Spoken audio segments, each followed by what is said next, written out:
మాలో ఎక్కడ విభేదాలు లేవు. తర్వాత మేమంతా చాలా ఐక్యంగా పని చేస్తున్నాం.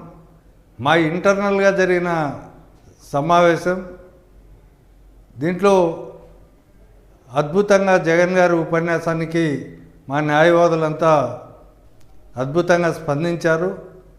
భవిష్యత్తులో ఈ తెలుగుదేశం చేసే అరాచకాలను, అన్యాయాలను కోర్టుల్లో చట్టాల ద్వారా, న్యాయస్థానాల ద్వారా కోర్టుల్లో పోరాడతామని చెప్పి అందరూ ప్రతిజ్ఞ చేస్తూ ముందుకెళ్ళారు.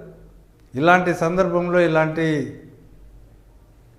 ప్రచారాలు చేయడం అనేది అనైతికం. ఇలాంటి అబద్ధపు ప్రచారాలు చేసే వాళ్ళపైన కూడా మేము ఛానళ్ళపైన కానీ ఆ వ్యక్తులపైన కానీ తగిన చర్యలు తప్పకుండా తీసుకుంటాం చట్టపరంగా. మాలో ఎక్కడ విభేదాలు లేవు. తర్వాత మేమంతా చాలా ఐక్యంగా పని చేస్తున్నాం.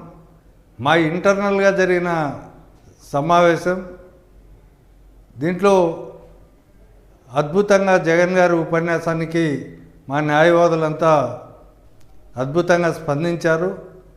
భవిష్యత్తులో ఈ తెలుగుదేశం చేసే అరాచకాలను, అన్యాయాలను కోర్టుల్లో చట్టాల ద్వారా, న్యాయస్థానాల ద్వారా కోర్టుల్లో పోరాడతామని చెప్పి అందరూ ప్రతిజ్ఞ చేస్తూ ముందుకెళ్ళారు.